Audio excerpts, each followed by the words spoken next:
ಸ್ನೇಹಿತರೆ, ಮೀಡಿಯಾ ಮಾಸ್ಟರ್ಸ್ಗೆ ಸ್ವಾಗತ ಸುಸ್ವಾಗತ. ಗೆಳೆಯರೆ, ಭಾರತ ಈಗ ಆಯುಧಗಳ ರಫ್ತುದಾರ ದೇಶವಾಗೋ ಕಡೆ ಇನ್ನೂ ಒಂದು ದೊಡ್ಡ ಹೆಜ್ಜೆಯನ್ನಿಟ್ಟಿದೆ. ಸುಮಾರು 6,000 ಕೋಟಿ ರೂಪಾಯಿಗಳ ಮೌಲ್ಯದ ಆಕಾಶ್ ಮಿಸೈಲ್ ಸಿಸ್ಟಮ್ ಮಾರಾಟಕ್ಕೆ ಆರ್ಮೇನಿಯಾದ ಜೊತೆ ಒಪ್ಪಂದವನ್ನು ಮಾಡಿಕೊಂಡಿದೆ. ಹಾಗಾದ್ರೆ ಏನಿದು ಆಕಾಶ್ ಮಿಸೈಲ್ ಸಿಸ್ಟಮ್? ಇದರ ಶಕ್ತಿ ಏನು?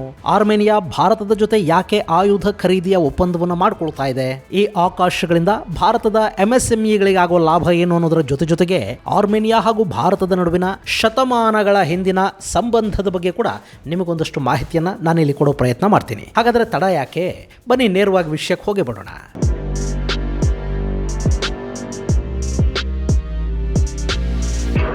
ಗೆಳೆಯರೆ, ಆರ್ಮೇನಿಯಾ ಅಂದ್ರೆ ನೀವಿಲ್ಲಿ ಮ್ಯಾಪಲ್ಲಿ ನೋಡ್ತಾ ಇದ್ದೀರಲ್ಲ, ಇದು ಈ ಆರ್ಮೇನಿಯಾ ಹಾಗೂ ಇದರ ಪಕ್ಕದಲ್ಲಿನ ಅಜರ್ಬೈಜಾನ್ ನಡುವೆ ನಡೀತಿರೋ ಸಂಘರ್ಷದ ಬಗ್ಗೆ ನಿಮಗೆ ಗೊತ್ತಿದೆ. ಈ ಹಿಂದೆ ಆ ಬಗ್ಗೆ ವಿವರವಾಗಿ ಹೇಳಿದ್ದೀನಿ ಕೂಡ. ಈ ಆರ್ಮೇನಿಯಾ ಹಾಗೂ ಅಜರ್ಬೈಜಾನ್ ಎರಡೂ ಕೂಡ ಒಂದು ಕಾಲಕ್ಕೆ ಸೋವಿಯತ್ ಒಕ್ಕೂಟದ ಭಾಗ ಆಗಿತ್ತು. ಸೋವಿಯತ್ ಒಡೆದು ಹೋದ ನಂತರ ಈ ದೇಶಗಳು ಸ್ವತಂತ್ರಗೊಂಡವು.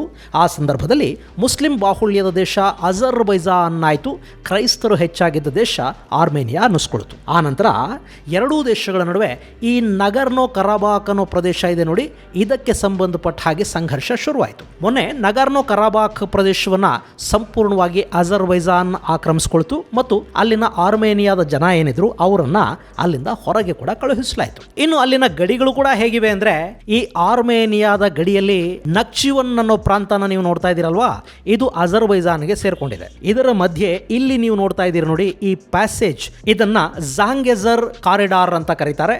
ಇದನ್ನು ಕೂಡ ಈಗ ಹಾಕೊಂಡು ಬಿಡಬೇಕು ಅಂತ ಅಜರ್ಬೈಜಾನ್ ಪ್ರಯತ್ನವನ್ನು ಮಾಡ್ತಾ ಇದೆ. ಇಷ್ಟು ದಿನ ಈ ಆರ್ಮೇನಿಯಾನ ರಷ್ಯಾ ಕಾಪಾಡ್ತಾ ಇತ್ತು. ರಷ್ಯಾ ಜೊತೆ ಇವರಿಗೆ ರಕ್ಷಣಾ ಒಪ್ಪಂದಗಳು ಇದ್ವು. ಆದ್ರೆ ರಷ್ಯಾ ಇಲ್ಲಿ ಯುಕ್ರೇನ್ ಜೊತೆಗಿನ ಸಂಘರ್ಷದಲ್ಲಿ ತೊಡಗಿರೋದ್ರಿಂದ ಆರ್ಮೇನಿಯಾ ಒಬ್ಬಂಟಿ ಆಗ್ತಾ ಇದೆ. ಹೀಗಾಗಿ ಅವರಿಗೆ ಆಯುಧಗಳು ಹಾಗೂ ಸೇನಾ ಶಕ್ತಿಯನ್ನ ಹೆಚ್ಚು ಮಾಡ್ಕೊಳ್ಳೋದಕ್ಕೆ ನೆರವು ಕೊಡ್ತಾ ಇರೋದು ಭಾರತ. ಇನ್ನು ಈ ಹಿಂದೆ ಕೂಡ ಆರ್ಮೇನಿಯಾ ಭಾರತದಿಂದ ಪಿನಾಕ ಮಲ್ಟಿಬ್ಯಾರಲ್ ರಾಕೆಟ್ ಸಿಸ್ಟಮ್ ಅನ್ನ ಖರೀದಿ ಮಾಡಿತ್ತು. ಸ್ವಾತಿ ರಡಾರ್ಗಳನ್ನು ಭಾರತ ಆರ್ಮೇನಿಯಾಗೆ ಕೊಟ್ಟಿತ್ತು. ನಮ್ಮ ಕಲ್ಯಾಣಿ ಗ್ರೂಪ್ ಜೊತೆಗೆ ಸುಮಾರು $155 ಮಿಲಿಯನ್ ಮೌಲ್ಯದ ಆರ್ಟಿಲರಿ ಖರೀದಿ ಒಪ್ಪಂದ ಕೂಡ ಆರ್ಮೇನಿಯಾ ಮಾಡಿಕೊಂಡಿತ್ತು. ಈಗ 6,000 ಕೋಟಿ ರೂಪಾಯಿಗಳ ಮೌಲ್ಯದ ಡೀಲ್ಗೆ ಸಹಿ ಬೀಳ್ತಾ ಇದೆ. ಅಷ್ಟು ಮೊತ್ತದ ಆಕಾಶ್ ಮಿಸೈಲ್ ಸಿಸ್ಟಮ್ಗಳನ್ನ ಆರ್ಮೇನಿಯಾ ಭಾರತದಿಂದ ಖರೀದಿ ಮಾಡ್ತಾ ಇದೆ. ಗೆಳೆಯರೆ, ಈ ಆಕಾಶ್ ಮಿಸೈಲ್ಗಳ ಬಗ್ಗೆ ನಿಮಗೆ ಹೇಳೋದಕ್ಕೂ ಮೊದಲು ಆರ್ಮೇನಿಯಾ ಹಾಗೂ ಭಾರತದ ಸಂಬಂಧಗಳ ಬಗ್ಗೆ ಕೂಡ ಒಂದು ಸ್ವಲ್ಪ ಹೇಳ್ಬಿಡ್ತೀನಿ, ಕೇಳಿ.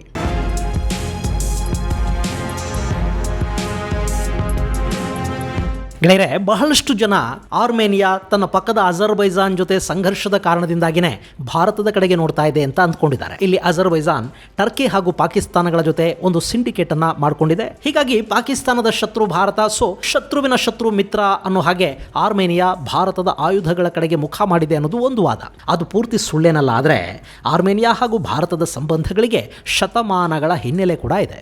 ಭಾರತಕ್ಕೆ ಬ್ರಿಟಿಷರು ಬರುವ ಮೊದಲೇ ಭಾರತದ ಜೊತೆ ವ್ಯಾಪಾರ ಸಂಬಂಧಗಳನ್ನು ಇಟ್ಕೊಂಡಿದ್ದವರು ಈ ಆರ್ಮೇನಿಯಾದ ವರ್ತಕರು. ಆರ್ಮೇನಿಯಾದ ಮೇಲೆ 15ನೇ ಶತಮಾನದಲ್ಲಿ ಆಟೋಮನ್ನರ ದಾಳಿಗಳಾದಾಗ ಅಲ್ಲಿನ ಒಂದಷ್ಟು ವರ್ತಕರು ಸುರಕ್ಷಿತ ಅನಿಸೋ ಪ್ರದೇಶಗಳಿಗೆ ವಲಸೆ ಹೋಗೋದಕ್ಕೆ ಶುರು ಮಾಡಿದರು. ಹಾಗೆ ಬಂದ ಒಂದು ತಂಡ ಭಾರತಕ್ಕೂ ಬಂತು. ಇನ್ನು ಮೊಘಲರ ಕಾಲದಲ್ಲಿ ಆರ್ಮೇನಿಯಾ ಹಾಗೂ ಭಾರತದ ನಡುವಿನ ವ್ಯಾಪಾರ ಸಂಬಂಧಗಳು ತುಂಬಾನೇ ಉತ್ಕೃಷ್ಟವಾಗಿದ್ವು. ಅಲ್ಲಿನ ವರ್ತಕರು ಭಾರತದ ನಾನಾ ನಗರಗಳಲ್ಲಿ ಅತ್ಯಮೂಲ್ಯ ವಸ್ತುಗಳನ್ನು ಖರೀದಿ ಮಾಡ್ತಾ ಇದ್ರು. ಮುಖ್ಯವಾಗಿ ಇಲ್ಲಿನ ಸಾಂಬಾರು ಪದಾರ್ಥ, ಮಸ್ಲಿನ್ ಬಟ್ಟೆಗಳು ಹಾಗೂ ವಜ್ರಗಳ ವ್ಯಾಪಾರವನ್ನು ಕೂಡ ಆರ್ಮೇನಿಯನ್ ವರ್ತಕರು ಮಾಡ್ತಾ ಇದ್ರು. ಅಕ್ಬರನ ಕಾಲದಲ್ಲಿ ಆರ್ಮೇನಿಯಾದ ವರ್ತಕರಿಗೆ ಆಗ್ರಾದಲ್ಲಿ ನೆಲೆ ನಿಲ್ಲೋದಕ್ಕೆ ಅಕ್ಬರ್ ಹೇಳಿದ್ನಂತೆ. ಅವನ ಅಸಂಖ್ಯಾತ ಪತ್ನಿಯರ ಪೈಕಿ ಒಬ್ಬಳು ಆರ್ಮೇನಿಯನ್ ಕೂಡ ಇದ್ಲಂತೆ. ಆಕೆಯ ಹೆಸರನ್ನ ಮಾರಿಯಂ ಜಮಾನಿ ಬೇಗಂ ಅಂತ ಐನ್-ಇ ಅಕ್ಬರಿಯಲ್ಲಿ ಹೇಳಲಾಗಿದೆ. ಹಾಗೆ ಅಕ್ಬರನ ಆಸ್ಥಾನದಲ್ಲಿ ಅಬ್ದುಲ್ ಹಾಯ್ ಅನ್ನೋ ನ್ಯಾಯಾಧಿಕಾರಿ ಇದ್ನಂತೆ.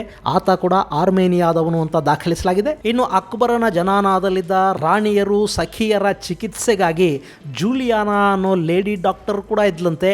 ಆಕೆ ಕೂಡ ಆರ್ಮೇನಿಯಾದವಳು. ಹಾಗೆ ಮುಂದೆ ಭಾರತಕ್ಕೆ ಬ್ರಿಟಿಷರು ಬಂದ್ರಲ್ಲ, ಅಷ್ಟೊತ್ತಿಗೆ ಇಲ್ಲಿ ಆರ್ಮೇನಿಯನ್ನರು ಬೇರು ಬಿಟ್ಟಿದ್ದಾರೆ ಅನ್ನೋದು ಬ್ರಿಟಿಷರಿಗೆ ಗೊತ್ತಾಗಿತ್ತು. ಹೀಗಾಗಿ ಭಾರತದ ಯಾವ್ಯಾವ ಪ್ರದೇಶಗಳಲ್ಲಿ ಏನೆಲ್ಲ ಸಿಗುತ್ತೆ, ಭಾರತದ ಜೊತೆ ವ್ಯಾಪಾರ ಮಾಡೋದು ಹೇಗೆ, ಇಲ್ಲಿನ ರಾಜರನ್ನ, ಸಂಸ್ಥಾನಾಧೀಶರನ್ನ ಹ್ಯಾಂಡಲ್ ಮಾಡೋದು ಹೇಗೆ ಅನ್ನೋದನ್ನ ಅರ್ಥ ಮಾಡ್ಕೊಳ್ಳೋದಕ್ಕೆ ಬ್ರಿಟಿಷರು ಪಡ್ಕೊಂಡಿದ್ದು ಇದೇ ಆರ್ಮೇನಿಯನ್ನರ ಸಹಾಯವನ್ನ. ಹಾಗಂತ ಈ ಆರ್ಮೇನಿಯನ್ನರಲ್ಲಿ ಬರೀ ವ್ಯಾಪಾರ ಮಾಡ್ತಾ ಇದ್ರು ಅಂತಲ್ಲ, ಇಲ್ಲಿನ ರಾಜರ ಬಳಿ ಸೇನಾಧಿಕಾರಿಗಳಾಗಿ ಕೂಡ ಒಂದಷ್ಟು ಆರ್ಮೇನಿಯನ್ನರು ಕೆಲಸ ಮಾಡ್ತಾ ಇದ್ರು. ಅವತ್ತಿನ ಬಂಗಾಳದ ಅರಸನ ಸೇನೆಯಲ್ಲಿ ಆರ್ಮೇನಿಯಾದ ಬ್ರಿಗೇಡ್ ಇತ್ತು ಅನ್ನೋ ಮಾಹಿತಿ ಕೂಡ ನಮಗೆ ಸಿಗುತ್ತೆ. ಅವತ್ತಿಗೆ ಭಾರತದಲ್ಲಿ ಆರ್ಮೇನಿಯಾದ ವರ್ತಕರು ಮತ್ತು ಶ್ರೀಮಂತರ ಪ್ರಭಾವ ಎಷ್ಟಿತ್ತು ಅಂದ್ರೆ ಮುರ್ಷಿದಾಬಾದ್ನ ಶ್ರೀಮಂತ ವರ್ತಕ ಖೋಜಾ ಪೇಟ್ರಸ್ ಅನ್ನೋನನ್ನ ಮುಂದೆ ರಾಬರ್ಟ್ ಕ್ಲೈವ್ ಬಂಗಾಳನ ಆಕ್ರಮಿಸಿಕೊಳ್ಳುವ ಸಂದರ್ಭದಲ್ಲಿ ಸಿರಾಜುದ್ದೌಲಾನ ವಿರುದ್ಧ ಮೀರ್ ಜಾಫರ್ ಜೊತೆ ಮಾತುಕತೆಗೆ ಮಧ್ಯವರ್ತಿಯನ್ನಾಗಿ ಬಳಸಿಕೊಳ್ತಾನೆ.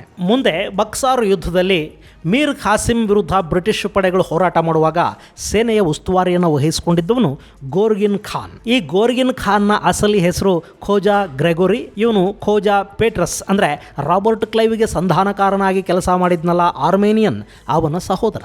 ಇನ್ನು ಆರ್ಮೇನಿಯಾದ ವ್ಯಾಪಾರಿಗಳು ಭಾರತದಲ್ಲಿನ ವ್ಯಾಪಾರಗಳ ಮೂಲಕ ಸಾಕಷ್ಟು ಶ್ರೀಮಂತರಾದರು. ಇಲ್ಲವರು ತಮ್ಮ ಚರ್ಚುಗಳನ್ನು ನಿರ್ಮಾಣ ಮಾಡಿಕೊಂಡ್ರು. ದೆಹಲಿಯಲ್ಲಿ, ಕೋಲ್ಕತಾದಲ್ಲಿ, ಆಗ್ರಾದಲ್ಲಿ, ಮುಂಬೈಯಲ್ಲಿ, ಹಾಗೆ ನಮ್ಮ ದಕ್ಷಿಣದ ಅವತ್ತಿನ ಮದ್ರಾಸ್ ಅಂದ್ರೆ ಇವತ್ತಿನ ಚೆನ್ನೈ ಇದೆಯಲ್ಲ, ಅಲ್ಲಿ ಕೂಡ ಆರ್ಮೇನಿಯನ್ನರು ನೆಲೆಸಿದ್ರು. ಅವರ ಮೊದಲ ಆರ್ಮೇನಿಯನ್ ದಿನಪತ್ರಿಕೆ ಹೊರಬಂದದ್ದು ಅವತ್ತಿನ ಮದ್ರಾಸ್ನಿಂದ. ಅವರ ಮೊದಲ ಪ್ರಿಂಟಿಂಗ್ ಪ್ರೆಸ್ ಸ್ಥಾಪನೆಯಾಗಿದ್ದು ಕೂಡ ಮದ್ರಾಸಲ್ಲೇ. ಆರ್ಮೇನಿಯಾ ಭಾಷೆಯ ಕಾದಂಬರಿಗಳು ರಚನೆಯಾಗಿದ್ದು ಕೋಲ್ಕತಾದಲ್ಲಿ. ಹೀಗೆ ಆರ್ಮೇನಿಯಾದ ಜನಕ್ಕೆ ಆರ್ಥಿಕವಾಗಿ, ಸಾಂಸ್ಕೃತಿಕವಾಗಿ ಕೂಡ ಭಾರತದ ಕೊಡುಗೆ ತುಂಬಾನೇ ಇದೆ. ಮುಂದೆ ಭಾರತಕ್ಕೆ ಸ್ವಾತಂತ್ರ್ಯ ಬಂದ ನಂತರ ಸಾಕಷ್ಟು ಆರ್ಮೇನಿಯನ್ನರು ಇಲ್ಲಿಂದ ವಾಪಸ್ ಹೋದರು. ಇನ್ನಷ್ಟು ಮಂದಿ ಸೋವಿಯತ್ ವಿಭಜನೆಯಾಗಿ ಆರ್ಮೇನಿಯಾ ಅನ್ನೋದು ಸ್ವತಂತ್ರ ದೇಶವಾಗಿ ಉದಯಿಸಿದ ನಂತರ ಭಾರತವನ್ನು ಬಿಟ್ಟು ತಮ್ಮ ನೆಲಕ್ಕೆ ವಾಪಸ್ ಹೋದರು. ಈಗಲೂ ಕೂಡ ಒಂದಷ್ಟು 100 ಮಂದಿ ಆರ್ಮೇನಿಯನ್ನರು ಭಾರತದಲ್ಲಿದ್ದಾರೆ. ಕೋಲ್ಕತಾದಲ್ಲಿ ಅವರ ಶಾಲೆ ಮತ್ತು ಕಾಲೇಜ್ ಹೊಂದಿದೆ. ಅಲ್ಲಿಗೆ ವಿಶ್ವದ ನಾನಾ ಭಾಗಗಳಿಂದ ಬರುವ ಆರ್ಮೇನಿಯನ್ ವಿದ್ಯಾರ್ಥಿಗಳಿಗೆ ಉಚಿತ ಶಿಕ್ಷಣವನ್ನು ಕೊಡಲಾಗುತ್ತೆ. ಆರ್ಮೇನಿಯಾದ ಶ್ರೀಮಂತ ದಾನಿಗಳ ಮೂಲಕ ನಡೀತಿರೋ ಉಚಿತ ಶಿಕ್ಷಣ ಸಂಸ್ಥೆ ಅದು.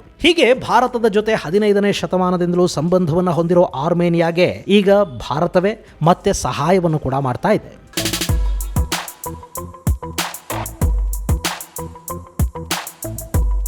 ಇನ್ನು ಈ ಬಾರಿ ಭಾರತ ಆರ್ಮೇನಿಯಾಗೆ ಕೊಡ್ತಾ ಇರೋ ಆಕಾಶ್ ಮಿಸೈಲ್ಗಳ ವಿಷಯಕ್ಕೆ ನಾವು ಬರೋದಾದ್ರೆ, ಆಕಾಶ್ ಅನ್ನೋದು ಶಾರ್ಟ್ ರೇಂಜ್ ಮಿಸೈಲ್ ಸಿಸ್ಟಮ್. ಇದು ಸರ್ಫೇಸ್ ಟು ಏರ್ ಮಿಸೈಲ್ ಆಗಿದ್ದು 25 ಕಿಲೋಮೀಟರ್ಗಳಷ್ಟು ರೇಂಜ್ ಅನ್ನು ಹೊಂದಿದೆ.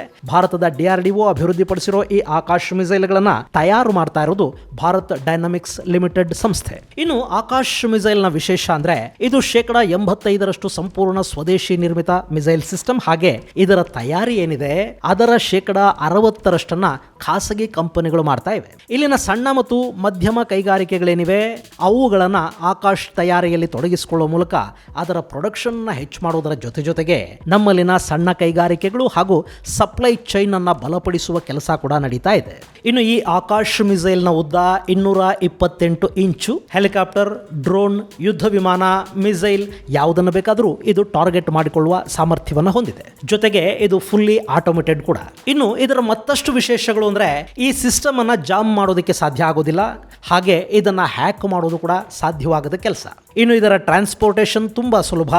ಜೀಪ್ಗಳಲ್ಲಿ, ಆರ್ಮಿ ವೆಹಿಕಲ್ಗಳಲ್ಲಿ, ರೈಲಲ್ಲಿ, ಹೆಲಿಕಾಪ್ಟರ್ಗಳ ಮೂಲಕ ಹೀಗೆ ಯಾವುದೇ ವಾಹನದಲ್ಲಿ ಬೇಕಾದರೂ ಇದನ್ನ ಎಲ್ಲಿಂದ ಎಲ್ಲಿಗೆ ಬೇಕಾದರೂ ಅತ್ಯಂತ ಸುಲಭವಾಗಿ ಸಾಗಿಸೋದಕ್ಕೆ ಸಾಧ್ಯ ಆಗುತ್ತೆ. ಇನ್ನು ಇತ್ತೀಚೆಗೆ ನಡೆದ ಅಸ್ತ್ರಶಕ್ತಿ ಎಕ್ಸರ್ಸೈಸ್ ಅಲ್ಲಿ ಇದನ್ನ ಸಂಪೂರ್ಣವಾಗಿ ಪರೀಕ್ಷೆಗೆ ಒಳಪಡಿಸಲಾಯಿತು. ಇದು ಒಂದೇ ಬಾರಿ 4 ಕಡೆಗಳಿಂದ ಬರುವ ಮಿಸೈಲ್ಗಳನ್ನು ಕೂಡ ಹೊಡೆದು ಹಾಕುವ ಮೂಲಕ 360 ಡಿಗ್ರೀಸ್ ಅಲ್ಲಿ ಕೆಲಸ ಮಾಡುವ ಜಗತ್ತಿನ ಏಕೈಕ ಏರ್ ಡಿಫೆನ್ಸ್ ಸಿಸ್ಟಮ್ ಅನ್ನೋ ಹೆಗ್ಗಳಿಕೆಗೆ ಕೂಡ ಪಾತ್ರ ಆಯಿತು.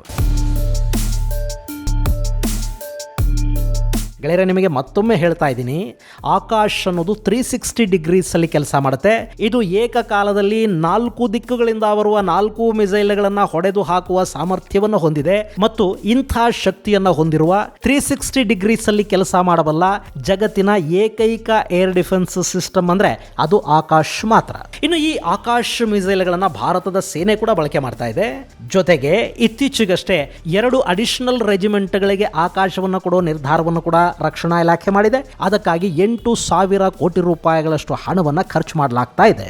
ಬ್ರೆಜಿಲ್, ಈಜಿಪ್ಟ್ ಕೂಡ ಈ ಆಕಾಶ್ ಬಗ್ಗೆ ಆಸಕ್ತಿಯನ್ನು ತೋರಿಸ್ತಾ ಇವೆ. ಈಗ ಅದೇ ಆಕಾಶನ್ನ ಭಾರತ ಆರ್ಮೇನಿಯಾಗೆ ಕೊಡೋ ಮೂಲಕ ಆರ್ಮೇನಿಯಾದ ವಿರುದ್ಧ ಕಾಲು ಕೆರೆಕೊಂಡು ಜಗಳಕ್ಕೆ ಹೋಗೋ ಅಜರ್ಬೈಜಾನ್ಗೆ, ಆ ಅಜರ್ಬೈಜಾನ್ನ ಬೆಂಬಲಕ್ಕೆ ನಿಂತುಕೊಳ್ಳುವ ಟರ್ಕಿ ಹಾಗೂ ಪಾಕಿಸ್ತಾನಗಳ ಎದೆಯಲ್ಲಿ ಕೂಡ ಒಂದು ಭಯ ಉಂಟಾಗೋದಕ್ಕೆ ಕಾರಣವಾಗ್ತಾ ಇದೆ. ಗೆಳೆಯರೆ, ಇಷ್ಟು ದಿನಗಳ ಕಾಲ ಭಾರತ ಆಯುಧಗಳನ್ನು ಖರೀದಿ ಮಾಡುವ ದೇಶ ಅಂತ ಗುರುತಿಸ್ಕೊಳ್ತಾ ಇತ್ತು. ಇತ್ತೀಚಿನ ಕೆಲ ವರ್ಷಗಳಿಂದ ನಾವು ಆಯುಧಗಳನ್ನು ಎಕ್ಸ್ಪೋರ್ಟ್ ಮಾಡೋದಕ್ಕೆ ಮುಂದಾಗ್ತಾ ಇದ್ದೀವಿ. ಭಾರತ ಸಾಕಷ್ಟು ಸ್ವದೇಶಿ ನಿರ್ಮಿತ ಆಯುಧಗಳನ್ನು ನಾನಾ ದೇಶಗಳಿಗೆ ಮಾರಾಟ ಕೂಡ ಮಾಡ್ತಾ ಇದೆ. ಈ ಆಯುಧಗಳ ಮಾರಾಟ ಅನ್ನೋದು ಖರೀದಿದಾರ ದೇಶಗಳ ಜೊತೆ ಒಂದು ದೀರ್ಘಕಾಲೀನ ಮತ್ತು ಬಲಿಷ್ಠ ಸಂಬಂಧ ನಿರ್ಮಾಣ ಆಗೋದಕ್ಕೆ ಕಾರಣ ಆಗುತ್ತೆ. ಜೊತೆಗೆ ಜಾಗತಿಕವಾಗಿ ಭಾರತದ ಶಕ್ತಿಯನ್ನು ಹೆಚ್ಚು ಮಾಡೋ ನಿಟ್ಟಲ್ಲಿ ಕೂಡ ಇದು ಸಾಕಷ್ಟು ಸಹಕಾರಿ ಅನ್ನಿಸ್ಕೊಳ್ಳುತ್ತೆ. ಈಗಾಗಲೇ ಜಗತ್ತಿನ ಸಾಕಷ್ಟು ದೇಶಗಳು ಭಾರತದ ನಾನಾ ಆಯುಧಗಳ ಬಗ್ಗೆ ಆಸಕ್ತಿಯನ್ನು ತೋರಿಸ್ತಾ ಇವೆ.